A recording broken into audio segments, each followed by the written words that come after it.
Ramadan tidak pantas dilupakan. Kalaupun ada kerusakan pada Ramadan yang telah kita lewati, semoga merajuknya kita dalam bentuk doa, menjadikan Allah memberikan kebaikan pada apa yang kita lakukan setelah kita rajin berdoa. Jangan cepat melupakan Ramadan. Ramadan itu bukan mantan yang harus segera kamu lupakan.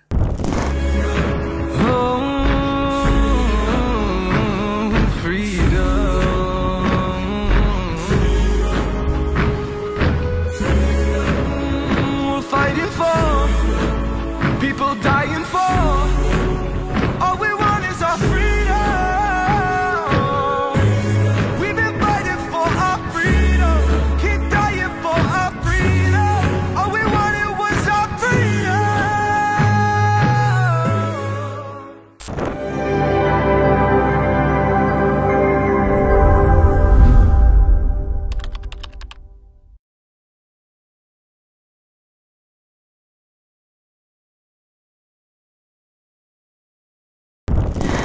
Bismillah. Assalamualaikum warahmatullahi wabarakatuh.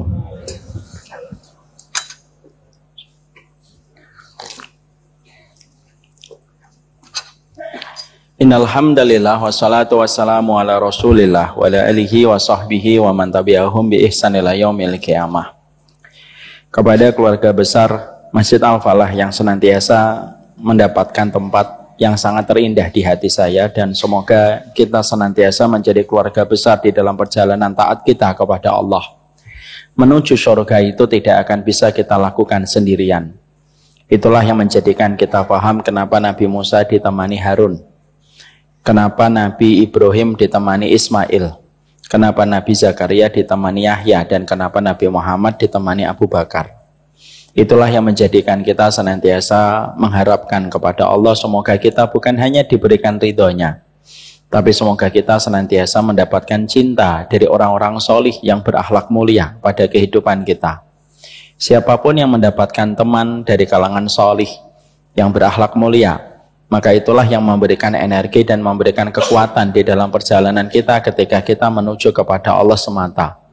Inilah yang menjadikan kita senantiasa berharap, semoga kita sebelum meninggal dunia, setidaknya kita memiliki 40 orang solih yang menjadi teman dan menjadi sahabat kita, yang kiranya ketika kita menutup mata, 40 orang inilah yang datang menyelati kita dan memberikan testimoni dan kesaksian bahwasanya kita adalah orang yang baik, supaya kesaksian mereka menjadi kesaksian Allah di atas muka bumi ini.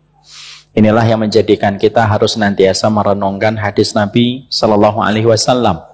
Tidaklah seorang anak Adam ketika dia meninggal dunia, lalu dia disolatkan 40 orang solih, 40 orang itu tidak berbuat syirik kepada Allah, maka sesungguhnya 40 orang solih yang tidak berbuat syirik, yang menyolatkan dirinya, itulah yang akan memberikan syafaat kepadanya pada waktu di hari kiamat. Inilah yang menjadikan kita berharap, kita tidak hanya mengharapkan cintanya Allah, tapi kita juga berharap semoga kita mendapatkan kecintaan orang-orang yang mencintai Allah. Kita berharap kecintaan orang-orang solih.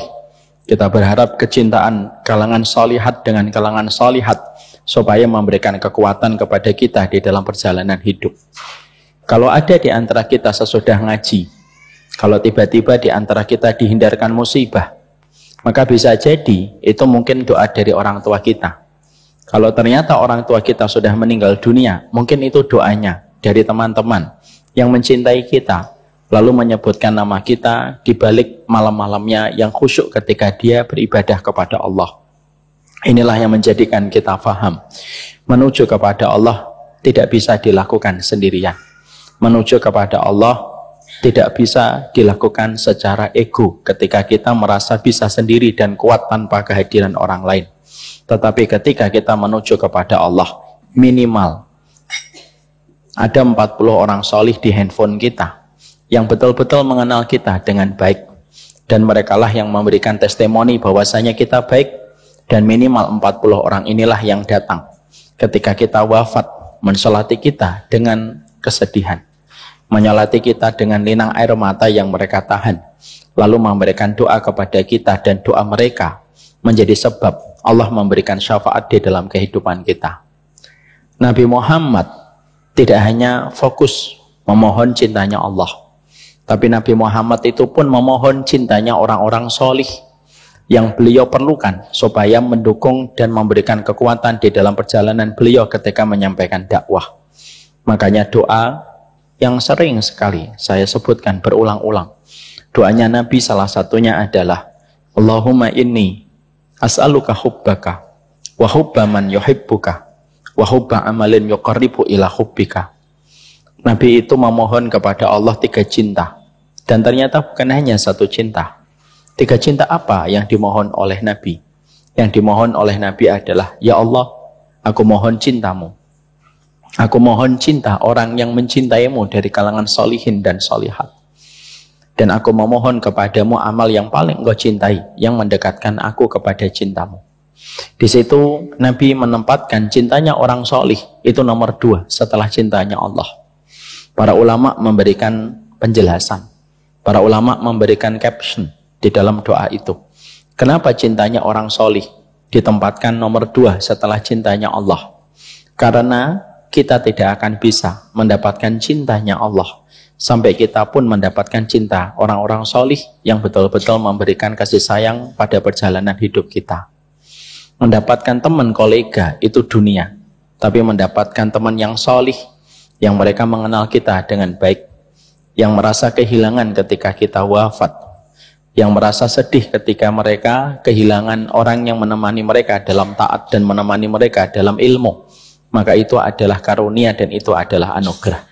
Inilah yang menjadikan kita memohon kepada Allah, ya Allah, janganlah engkau haramkan kami untuk mendapatkan di antara umatnya Nabi Muhammad setidaknya 40 orang yang mencintai kita dan kami pun mencintai mereka, supaya ketika mereka wafat kami pun berdiri memberikan testimoni baik untuk mereka, dan ketika kami wafat mereka pun datang untuk menyolati kami. Man mata fayusalli alaihi arba'una rajulan la yusyrikuna billah illa syafa'ahumullahu yaumal qiyamah. Tidaklah seseorang ketika terbujur kaku dalam wafatnya lalu mereka disalatkan 40 orang yang tidak berbuat syirik, kecuali kehadiran 40 orang itu memberikan syafaat kepadanya. Semoga kehadiran kita di majelis ilmu dan kita rutinkan dimanapun masjid yang kita rutinkan, tidak hanya mendapatkan ilmu, tetapi kita mendapatkan teman dan mendapatkan sahabat. Kita mengenalnya, kita mengetahuinya, dan semoga mereka pun mendoakan kita ketika saatnya nanti kita berpulang menuju kepada alam barzah.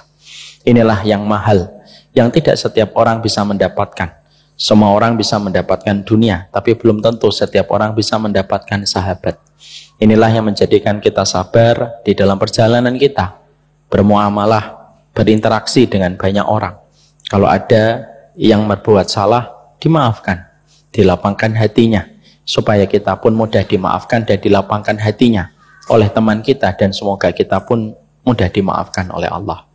Semoga kita tidak pernah lupa ada 40 orang solih yang kita harus miliki di dalam handphone kita, yang kita kategorikan merekalah yang pasti hadir ketika kita wafat. Hadirnya mereka bukan karena urusan relasi bisnis, datangnya mereka bukan karena mereka bawahan kita, datangnya mereka bukan karena kita majikan mereka, tapi datangnya mereka itu betul-betul karena mencintai kita. Semoga Allah memberikan kepada kita ilmu, dan semoga Allah memberikan kepada kita persahabatan di atas keinginan hati yang sama, supaya kita mendapatkan ridho dari Allah Subhanahu wa Ta'ala.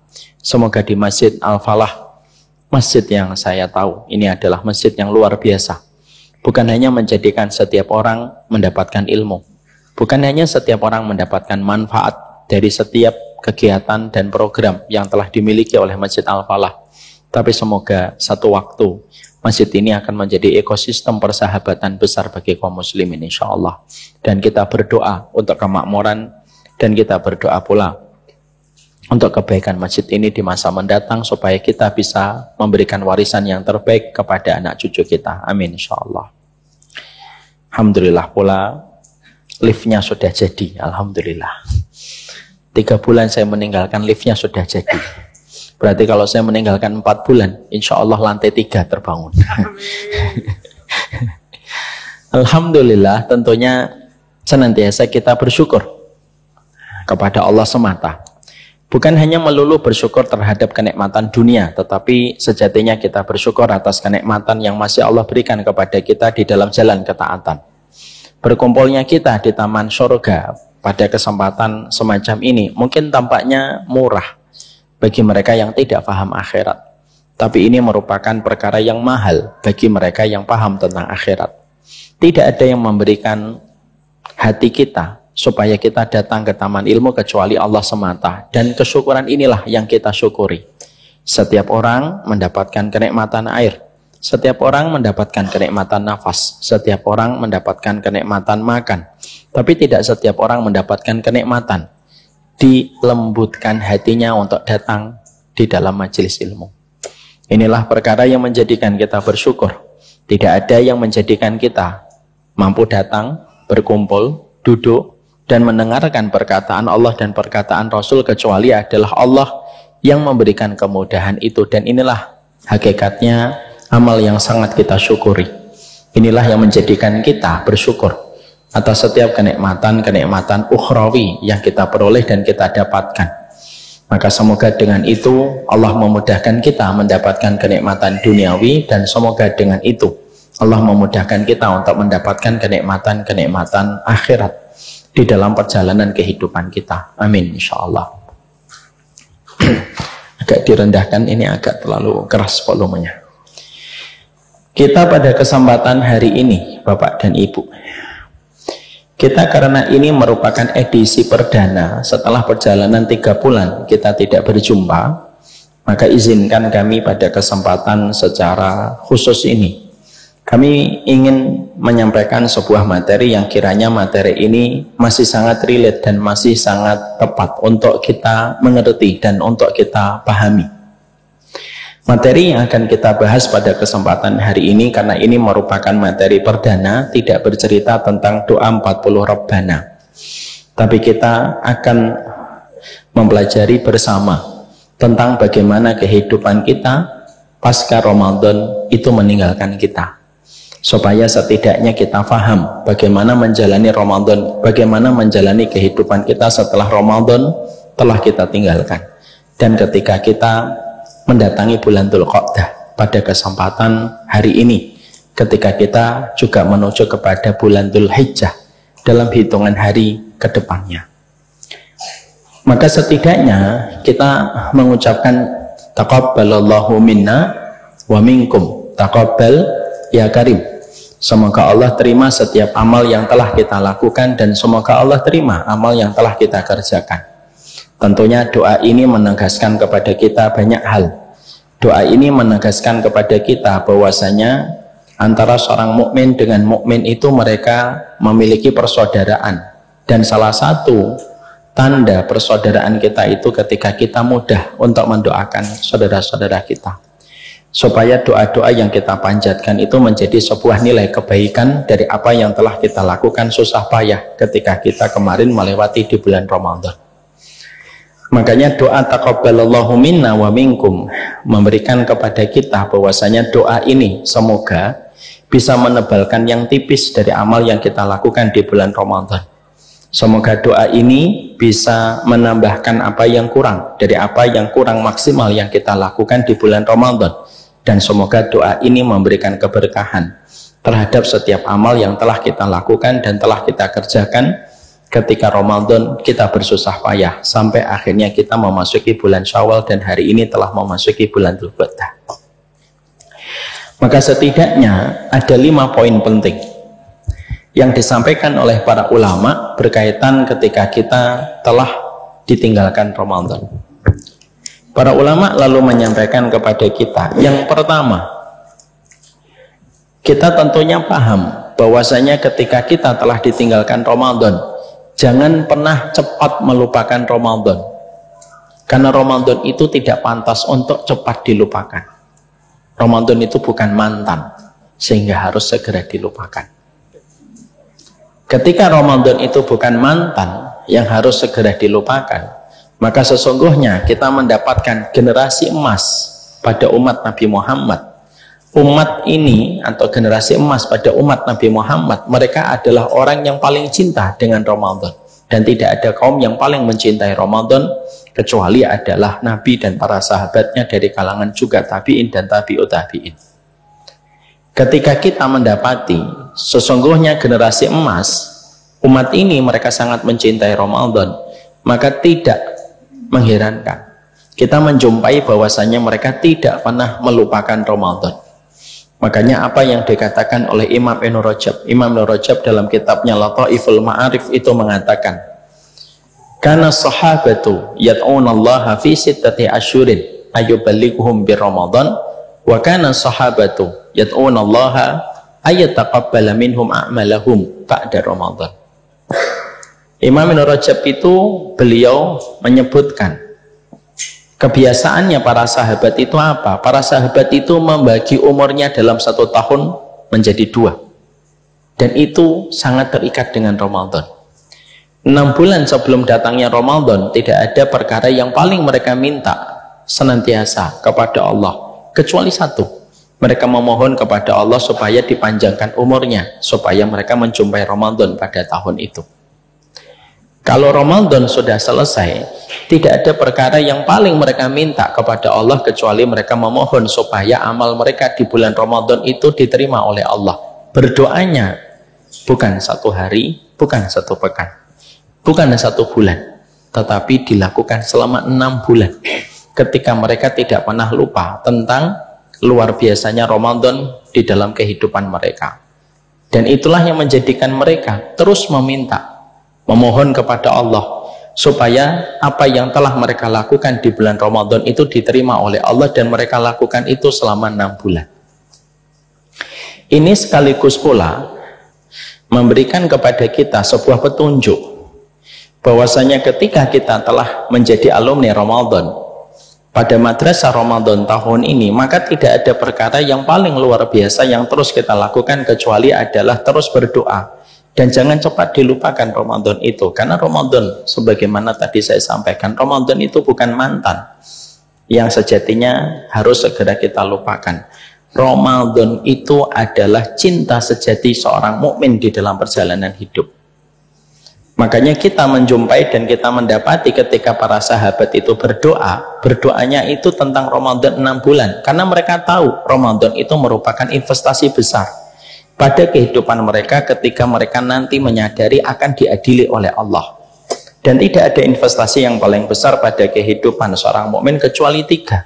Sabar kita, bagaimana kita ridho ketika memaafkan kesalahan orang, dan yang ketiga, apa yang telah kita lalui di bulan Ramadan itu merupakan investasi besar. Makanya akhirnya kita, supaya kita tidak lupa memori yang telah kita lakukan ketika Ramadan, dari tarawih, tilawah, begadang, maka ketika kita betul-betul menjadi pencintanya Ramadan, maka kita berdoa terus dalam setiap hari-hari yang kita lewati sampai nanti kita di bulan Rabiul Awal dan Rabiul Tsani, kita berdoa supaya Ramadan ini diterima, karena sesungguhnya kita paham tidak ada yang mampu melawan takdir kecuali adalah doa. Dan ini merupakan ikhtiar bagaimana cara kita mengetuk pintu langit supaya Ramadan kita, ketika kita merajuk kepada Allah dalam bentuk doa, maka ketika amal kita ada yang rusak, diperbaiki oleh Allah. Kalau ada yang tipis, ditebalkan oleh Allah. Dan kalau ada yang kotor, dibersihkan oleh Allah ketika kita rajin meminta kepadanya. Syekh Utsaimin rahimahullahu ta'ala, seorang ulama besar, beliau mengatakan tanda jujurnya orang di dalam meminta itu ilhah. Saya ulang kembali, tanda jujurnya orang ketika memohon dan berdoa kepada Allah itu ilhah. Ilhah itu apa? Mengulang terus, sebagaimana ketika anak jujur dengan apa yang dia minta kepada bapaknya ketika memohon mainan, maka dia terus merengek kepada bapaknya supaya bapaknya membelikan mainan itu, dan akhirnya bapaknya memberikan mainan itu kepada sang anak setelah anaknya setia, tantrum dan merengek tentang mainan itu kepada orang tuanya. Itu namanya ilhah. Maka sesungguhnya ini pun yang harus selalu kita dapatkan. Para sahabat memperlihatkan kepada kita bagaimana mereka ilhah kepada Ramadan itu dilakukan selama 6 bulan. Karena sekalinya Bapak, Ibu, sekalinya Ramadan kita diterima oleh Allah, sekalinya satu saja Ramadan kita diterima oleh Allah, maka itu merupakan investasi besar yang berdampak pada profit yang besar pada kehidupan kita di akhirat ketika kita itu diterima oleh Allah amal Ramadannya. Maka inilah yang menjadikan kita memang betul hari ini sudah berada di bulan Dzulqa'dah, tapi keberadaan kita di bulan Dzulqa'dah, cinta kita itu masih tertuju pada Ramadan. Nanti kalau sudah sampai di Rabiul Tsani atau Rabiul Awal, kita berdoa semoga kita dipanjangkan umur kita berjumpa dengan Ramadan. Sudah muternya, patternnya itu kayak begitu saja kehidupan kita sebagai orang yang beriman ketika mencintai Ramadan.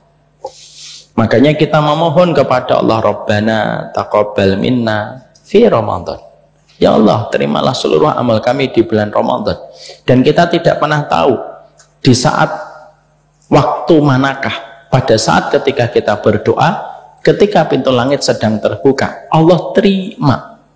Lalu Allah jadikan setiap rengekan kita ketika kita ilhah, Allah terima, dan Allah jadikan Ramadan itu betul-betul menjadi pemberat mizan kebaikan kita.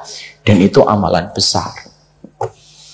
Tidak setiap amal yang dilakukan oleh manusia secara otomatis diterima oleh Allah. Kita harus paham. Tidak setiap orang yang menanam bisnis mereka sukses. Tidak setiap yang menanam padi mereka panen. Tidak setiap bawahan ketika memberikan laporan atasannya menerima. Kalau itu tidak sesuai dengan quality yang mereka tetapkan. Kalau orang yang menanam belum tentu panen. Kalau orang yang merintis bisnis belum tentu sukses. Sama. Kita pun ketika kita melakukan amal pun belum tentu secara otomatis diterima oleh Allah. Dan orang yang beriman tidak boleh terlalu pede menganggap amalnya diterima. Dan orang mukmin tidak boleh terlalu skeptis bahwasanya amalnya pasti ditolak. Dan kita itu sebagai orang beriman, kedudukan hati kita itu di antara dua titik ekstrim. Kadang kita merasa diterima, kadang kita merasa tidak diterima. Dan ketika kita merasa tidak diterima, disitulah kita berdoa. Imam Ibnu Rajab berkata, Imam Rajab itu berkata, para sahabat dan para tabi'in, setiap mereka habis beramal selalu berdoa. Kebiasaan yang mereka lakukan itu karena mereka meniru kepada bapak tercinta Nabi Ibrahim. Inilah Nabi Ibrahim ketika membangun Ka'bah, kecuali doa yang beliau panjatkan bersama Ismail adalah Rabbana taqabbal minna innaka antas samiul alim. Itu menjadi sebuah contoh bahwasanya sebuah kekuatan amal itu tergantung bagaimana kita melazimi setiap doa yang kita panjatkan, supaya doa itu bisa menjadikan apa yang kita lakukan diterima dan bisa mengubah takdir yang buruk menjadi takdir kebaikan ketika kita berdoa. Tidak ada yang mampu melawan sebuah takdir yang buruk kecuali adalah doa yang terus kita panjatkan kepada Allah. Ya. Makanya kita betul-betul melazimi ini. Kenapa para sahabat ketika habis Ramadan mereka berdoa, taqabbalallahu minna wa minkum taqabbal ya karim. Dan saya tegaskan, ini doa tidak datang dari Nabi secara langsung. Ini doa dari para sahabat dan itu tradisinya para sahabat. Kenapa tradisi para sahabat ketika ditinggalkan Ramadan mereka berdoa dengan taqabbalallahu minna wa minkum taqabbal ya karim. Dan Imam Ahmad mengatakan itu merupakan tradisinya para sahabat. Maka sesungguhnya kenapa para sahabat itu berdoa semacam itu ketika mereka ditinggalkan Ramadan? Saking mereka pingin amal Ramadan mereka diterima. Bukan hanya mereka yang berdoa sendiri langsung kepada Allah. Mereka pun menggunakan wasilah. Mereka menggunakan perantara.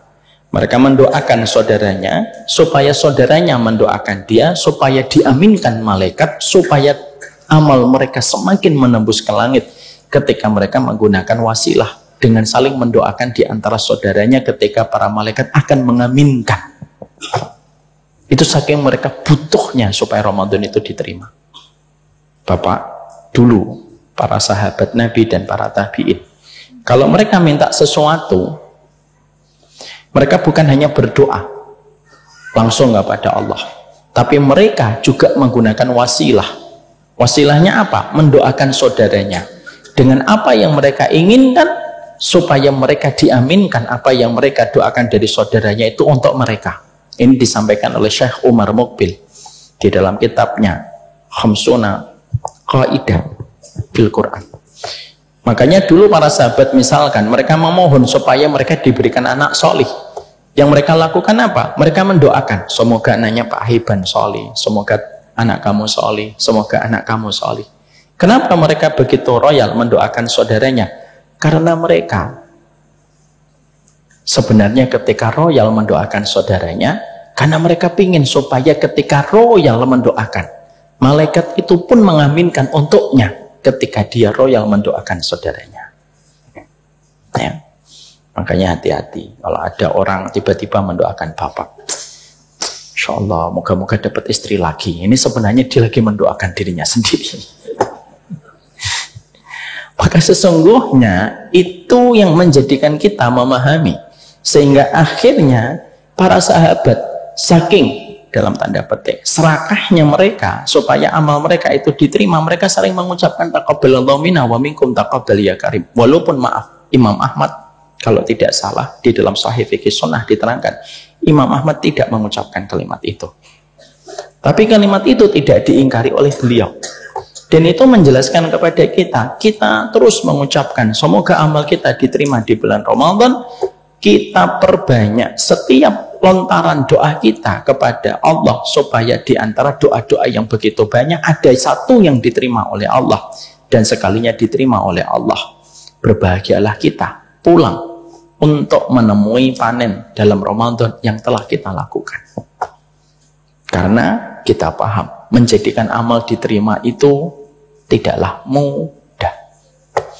Ada seorang ulama salaf, saya lupa nama beliau. Beliau pernah bertransaksi, ya, ketika beliau jual kain. Kain itu dibeli, dan setelah kain itu dibeli maka pembelinya pulang. Dalam perjalanan ternyata pembeli kain itu merasa di situ ada cacatnya pada kain yang baru saja dia beli. Dia putar balik, dia kembalikan kepada penjualnya dan mengatakan, ini kainnya ada cacatnya, aku tidak jadi terima. Maka ulama ini yang sekaligus profesinya sebagai tukang kain dan tukang dagang kain, ketika kainnya itu dikembalikan, maka beliau nangis dan sedih. Beliau berkata, aku menangis bukan karena kain ini kamu kembalikan. Aku menangis karena sesungguhnya kalaulah kain yang ada nodanya, kain yang ada aibnya saja dikembalikan, bagaimana amal manusia ketika ada aibnya, ketika kelak dikembalikan oleh Allah. Ini yang menjadikan kita berdoa. Terlalu yakin amal kita diterima, itu bukan sikap Ahlussunnah. Terlalu suudon amal kita pasti ditolak, itu juga bukan sikap Ahlussunnah. Sikap Ahlussunnah itu diantara khauf dengan roja, antara takut dan berharap. Kita takut ditolak, maka kita berdoa. Kita berharap supaya diterima, maka kita meminta pertolongan lewat doa pula. Dan itulah yang menjadikan kita memahami ilhah itu penting, di mana banyak orang tidak paham ilhah setelah Ramadan itu selesai. Banyak orang ketika melihat Ramadan selesai dengan hilal, mereka tidak pernah ilhah, mereka cepat lupa dengan Ramadan. Ramadan tidak pantas dilupakan, dan itulah yang menjadikan akhirnya kita berdoa setiap waktunya. Kalaupun ada kerusakan pada Ramadan yang telah kita lewati, semoga merajuknya kita dalam bentuk doa, menjadikan Allah memberikan kebaikan pada apa yang kita lakukan setelah kita rajin berdoa. Setidaknya sampai di bulan Muharram atau Rabiul Awal atau Rabiul Tsani, kita terus berdoa sebagaimana role model yang kita contoh dari kalangan sahabat ketika memberikan contoh kepada kita tentang itu. Intinya apa? Yang pertama, kalau kita Ramadan, Ustaz, ilhahnya harus hadir. Merengeknya harus selalu ada setiap waktunya. Dan sesungguhnya Ramadan investasi besar. Ketika Ramadan itu investasi besar, maka tidak ada yang kita lakukan kecuali memastikan investasi ini diterima oleh Allah Subhanahu wa taala. Orang yang terlalu pede biasanya tidak berdoa. Orang yang mereka terlalu pesimistis, nanti dia berburuk sangka kepada Allah. Dan kita sebagai orang yang meniti jalan Ahlus Sunnah, ketika kita meniru para sahabat Nabi, kita di antara takut dan harap yang menjadikan kita berharap semoga kita diberikan kebaikan Ramadan, setidaknya doa yang kita panjatkan setiap waktu dan setiap saat yang kepada Allah. Jangan cepat melupakan Ramadan. Ramadan itu bukan mantan yang harus segera kamu lupakan. Itu yang pertama. Yang kedua, tentunya setiap dari kita harus memahami betul bahwasanya perhatian kita kepada Ramadan, maka sesungguhnya perhatian kita kepada Ramadan itu setelah selesai bukan hanya bagaimana kita senantiasa merutinkan ilhah. Tapi perjalanan kita setelah Ramadan itu selesai, maka setidaknya adalah jangan sampai kita melakukan amal-amal yang kiranya amal itu bisa merusak amal Ramadan kita. Karena ada dosa, Pak. Yang dosa itu memberatkan mizan keburukan kita, tetapi ada dosa yang memiliki kriteria menghapuskan amal kebaikan kita. Ya, dan sering saya sampaikan. Kayu ada perusaknya bernama rayap. Gula ada perusaknya bernama semut dalam tanda petik. Tembok ada perusaknya bernama jamur. Sama, amal pun ada perusaknya. Dan amal perusaknya ini betul-betul harus selalu kita perhatikan. Jangan sampai apa yang telah kita lakukan susah payah, begadang, tilawah. Mungkin sebagian dari kita ada yang sampai zakatnya 100 juta, 200 juta. Mungkin ada di antara kita yang zakatnya sampai 500 juta. Ya, baik, insyaallah. Jangan sampai itu menguap. Disebabkan apa? Disebabkan karena kita melakukan tindakan-tindakan yang tidak kita sadari. Tindakan itu sangat berpotensi besar menghapuskan apa yang telah kita lakukan walaupun dengan susah payah. Jangan sampai dosa kita sebagaimana gelombang air laut ketika menghapuskan jejak orang yang berjalan di pinggir pantai. Saya ulang kembali. Ada kata-kata bagus dari seorang penyair. Cuma saya tidak hafal matanya. Janganlah kita melakukan dosa sebagaimana gelombang air laut yang menghapuskan jejak kebaikan yang ditinggalkan seseorang di pinggir pantai ketika tersapu dengan air laut, menyeretnya ke tengah lautan, jejaknya itu hilang. Makanya Allah lalu menyampaikan kepada kita bahwasanya wala takunu kallatina qatat ghaslaha min ba'di quwwatin ankasa di dalam surat An-Nahl 92. Jangan kamu sebagaimana seorang perempuan semalaman begadang ketika dia memintal kain. Tapi ketika kain itu pada pagi harinya, apa yang dipintal dengan semangat begadang semalam suntuk dirusak seketika dan tidak tersisa apa yang dia pintal semalam suntuk. Allah juga mengatakan kepada kita di dalam surat Muhammad 33, wala tubtilu a'malakum. Jangan kamu membatalkan amal-amal yang telah kalian lakukan. Karena ternyata banyak orang tidak sadar. Terkadang amal dikerjakan tetapi tidak sadar dia yang menghancurkan amal yang dia perbuat. Mata balagol bunyan tamamahu idza kunta tabnihi wal akhar yahtimuhu. Kapan bangunan akan sempurna? Kalau kamu rajin membangun dan membiarkan yang lain itu menghancurkan bangunan itu. Terkadang bangunan yang sudah susah payah kita lakukan, ketika kita melakukan satu amal, kita ini tidak sadar melakukan tindakan-tindakan dosa, di mana tindakan dosa itu seperti gelombang yang menghapuskan jejak seseorang di pinggir pantai. Dosa itu, Pak, secara sederhana dikatakan oleh Imam Adz-Dzahabi, dosa itu secara sederhana ada dua. Ada dosa yang sejatinya tidak berkonsekuensi apapun kecuali memberatkan mizan keburukan kita. Ada dosa yang kedua, Pak. ada dosa yang kiranya berpotensi untuk menghapuskan kebaikan yang kita lakukan dengan susah payah. Surat An-Nahl 92, surat Muhammad 33. Itu menegaskan tentang fenomena orang yang melakukan amal tetapi mereka merusak amal mereka sendiri di hadapan Allah.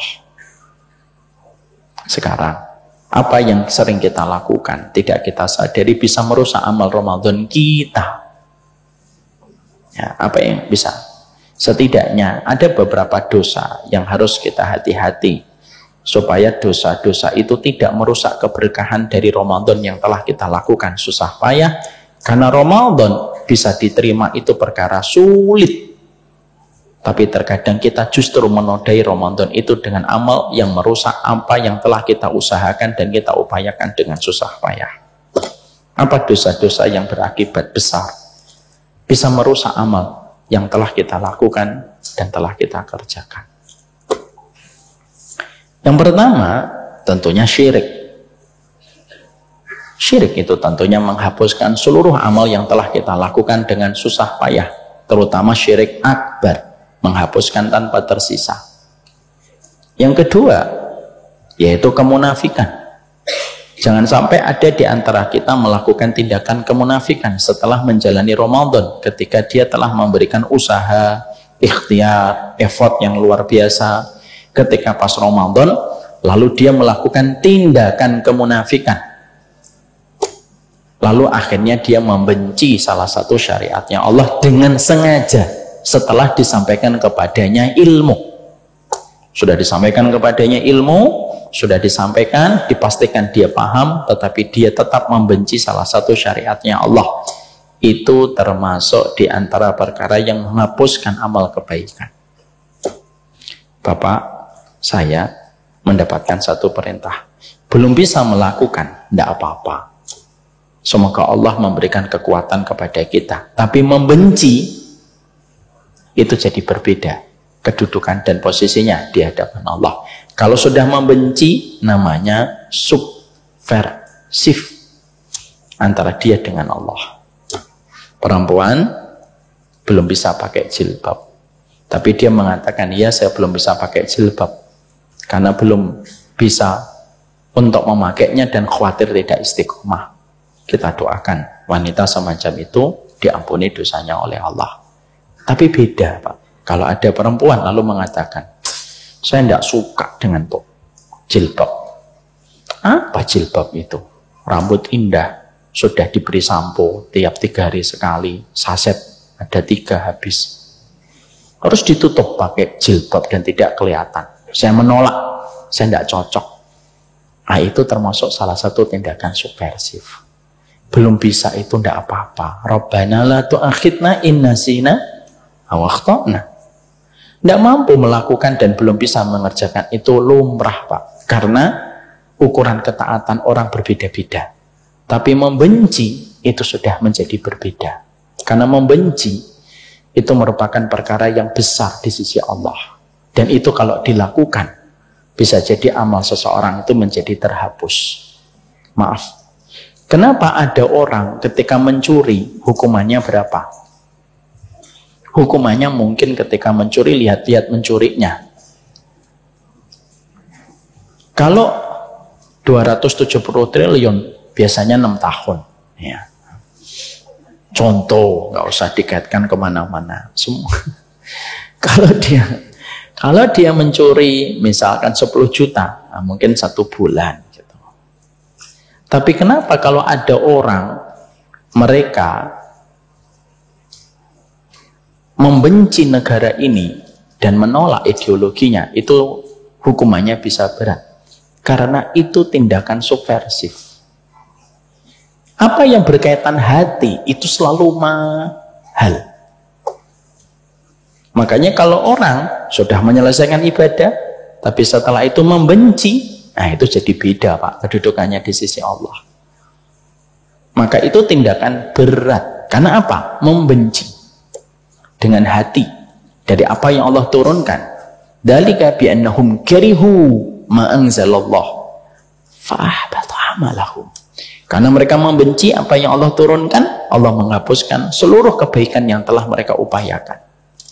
Jangan boleh membenci Pak setelah Ramadan. Kalaupun ada syariat kita belum bisa, kita katakan saya belum bisa, tapi saya tidak akan membenci. Saya tidak akan membenci karena saya belum bisa. Saya ambilkan contoh analogi sederhana.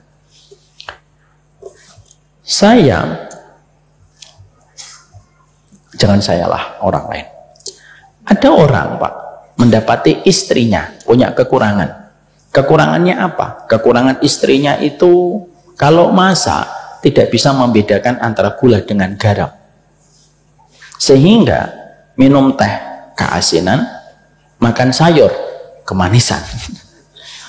Kalau ada perempuan kayak gini, ya Allah, semoga sabar suaminya. Dan semoga banyak pesan makan di luar untuk membesarkan UMKM pengusaha muslim. Kalau ada seorang laki-laki Pak mendapati istrinya belum bisa masak, bukan hanya itu saja, kalau bebersih selalu belang-belonteng Pak, cemong, sini bersih, sini tidak bersih, sini bersih, sini tidak bersih. Biasanya para laki-laki itu sabar memaafkan, tidak apa-apa, Mas saya tidak bisa masak, tidak apa-apa, kamu saja di rumah ini aja aku sudah berbunga-bunga kok. Entah nggak usah cie-cie gitu, Ivan. Aku ini melihatmu tuh sudah berbunga-bunga tanpa aku menyirami bunga ini di hatiku. Aku ndak bisa nyapu, masalah ndak apa-apa. Banyak orang yang nanti bisa gantiin kamu. Kenapa? Kekurangan-kekurangan itu biasanya orang suami memaafkan. Tapi maaf Pak, kalau kekurangan istrinya bukan masalah masakan, bukan masalah membersihkan rumah, tapi kekurangan istrinya itu dia mencintai seseorang selain suaminya. Kira-kira suaminya bisa nggak untuk mudah memaafkan? Berat. Kenapa berat? Apapun yang berkaitan hati itu jadi mahal. Itu pula yang diingatkan para ulama. Apapun amal, setelah kita beramal, pastikan jangan tersengat dengan kesyirikan. Yang kedua, jangan sampai kita membenci salah satu syariatnya Allah hanya karena kita tidak mampu. Kalau belum mampu, ngomong jujur aja sama Allah. Belum mampu ya Allah. Ketidakmampuan kita ketika kita jujur, sebagaimana jujurnya Nabi Adam ketika habis melakukan kesalahan dengan mengatakan, Rabbana dholamna anfusana, itu merupakan jujur yang dicintai oleh Allah.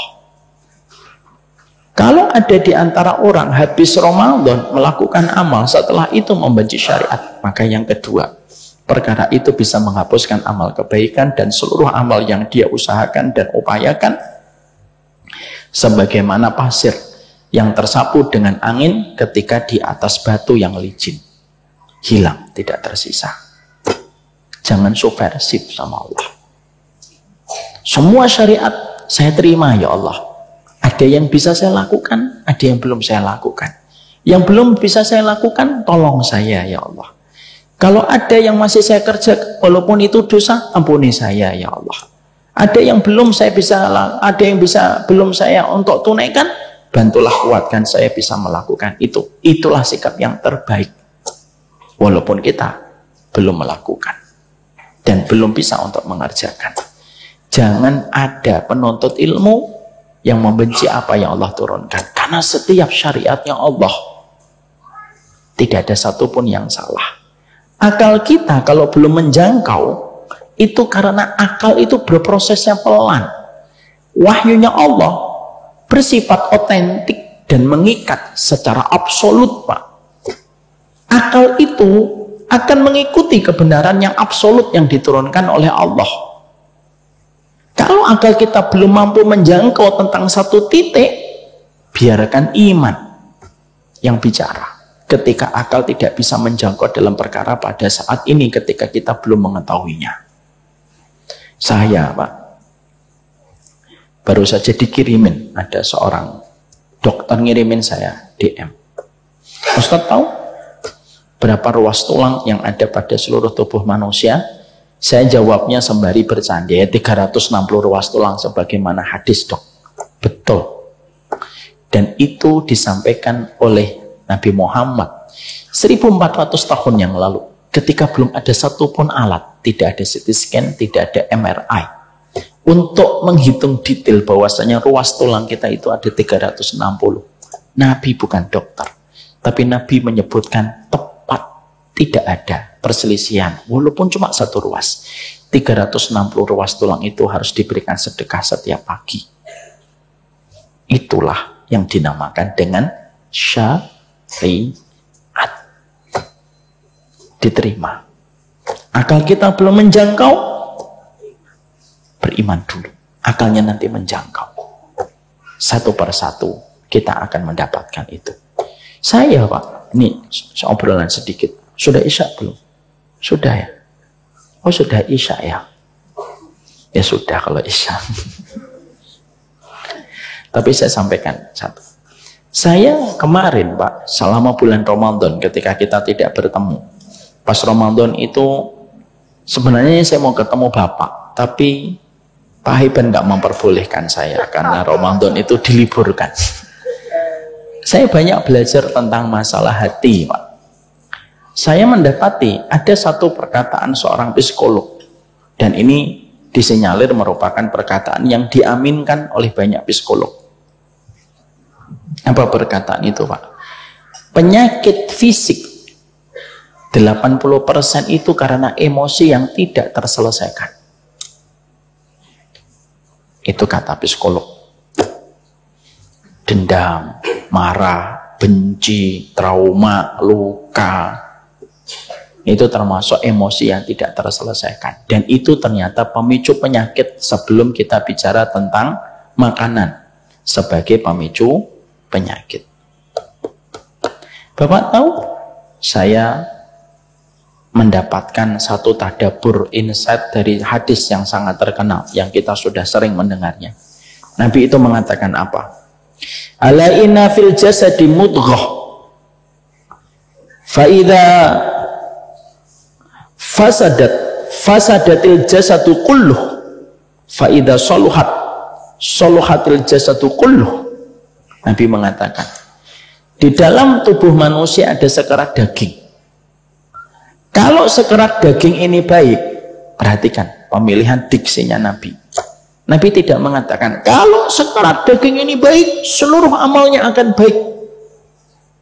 Dalam beberapa riwayat, Nabi tidak menyebutkan amal. Tapi apa Pak? Coba dicek hadis. Kalau sekerat daging ini baik, jasadnya akan baik. Kalau sekerat daging ini buruk, jasadnya akan buruk. Dan itu adalah hati. Nabi lalu mengatakan kepada kita secara implisit, jadi ketika daging kita Pak, sekitar hati kita baik, pankreas kita baik, jantung kita baik, liver kita baik, ginjal kita baik. Kenapa? Hatinya baik. Tapi kalau ada orang hatinya buruk, menyimpan dendam, trauma, susah memaafkan, suka suudon, negative thinking, suka berpikir buruk tentang masa depan. Kalau hatinya buruk, yang pertama kali merasakan dampaknya itu adalah jasadnya pun akan menjadi buruk. Makanya ada seorang profesor, Pak. Saya ini lagi mengkaji ilmu dengan beliau. Ada seorang profesor, saya sebutkan nama profesornya. Boleh minta waktu ya, sebentar. Ada seorang profesor itu yang saya follow, itu sampai beliau itu membuat sebuah testimoni dengan penelitian saintistik. Beliau mengatakan, orang kalau dendam, kortisolnya naik Pak, imunnya turun. Dan kortisol itu salah satu komponen dan salah satu trigger yang menyebabkan terjadinya penyakit kanker dalam beberapa penelitian. Itulah kenapa di dalam Islam, kenapa narasinya memaafkan. Memaafkan, memaafkan, memaafkan, memaafkan. Kenapa narasi suami istri? Bapak kalau membaca ayat yang menceritakan tentang suami istri, tidak ada kata-kata mahabbah. Nggak ada Pak, cek di dalam Quran. Ya, kalau nanti Bapak ketemu, insya Allah kita makan rawon. Kalau Bapak membaca di dalam Quran, narasi keluarga itu tidak ada kata narasi mahabbah untuk suami istri. Narasinya apa?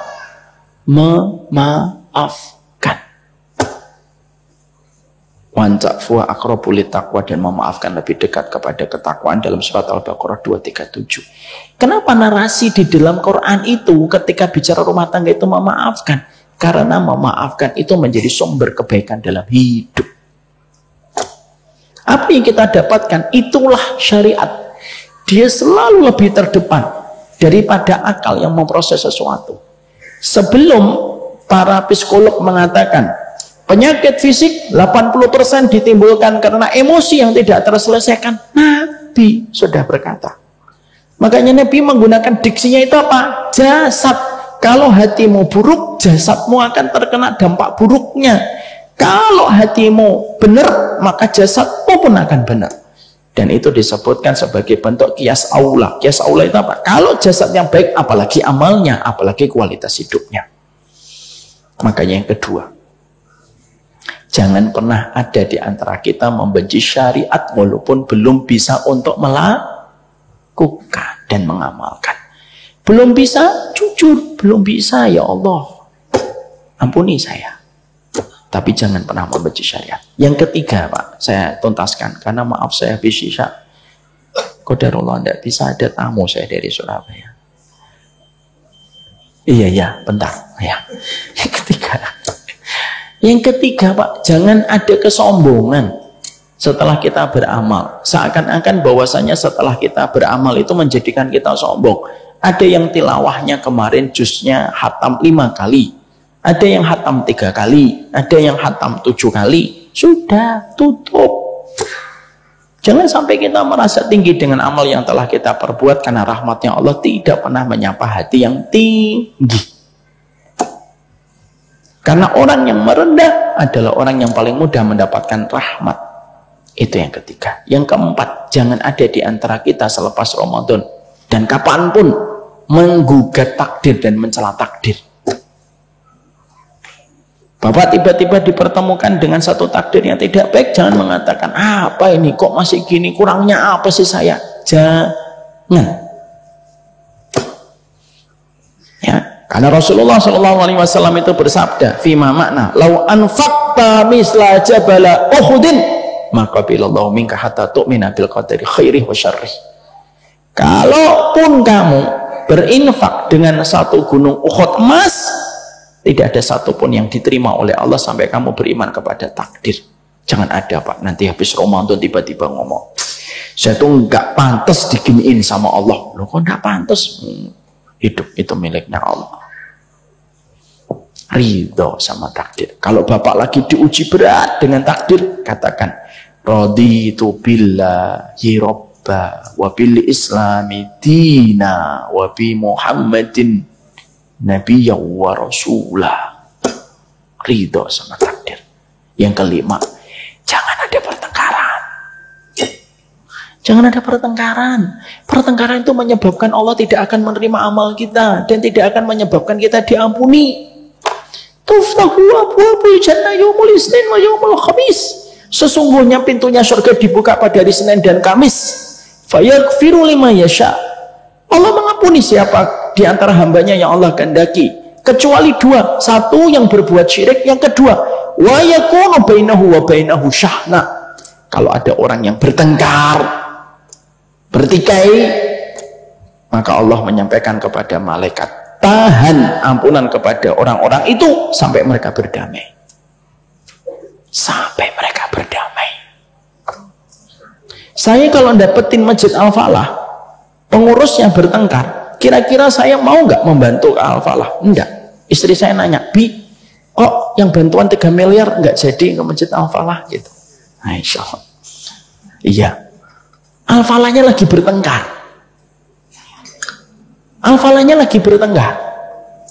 Biarkan mereka itu damai dulu. Kalau mereka sudah damai, baru kita berikan bantuan kembali kepada Masjid Al-Falah. Itu menjelaskan kepada kita, kalaulah pertengkaran saja itu menyebabkan kita sebagai orang di luar di pertengkaran itu, kita tidak akan menitipkan apa-apa lagi kepada mereka sampai mereka itu berdamai. Begitulah cara kerja ketika kita memahami Allah. Kenapa orang yang bertengkar itu tidak mendapatkan ampunan? Karena pertengkaran itu merupakan sesuatu yang tercela. Bapak tahu nggak kenapa Lailatul Qadar itu akhirnya tidak diketahui? Hampir-hampir Nabi menyampaikan karena ada sahabat yang lagi bertengkar. Akhirnya Lailatul Qadar itu tidak terjelaskan kepada kita kapan tepat waktunya. Gara-gara ada orang bertengkar. Itulah yang menjadikan kita tuh jangan bertengkar, jangan bertikai.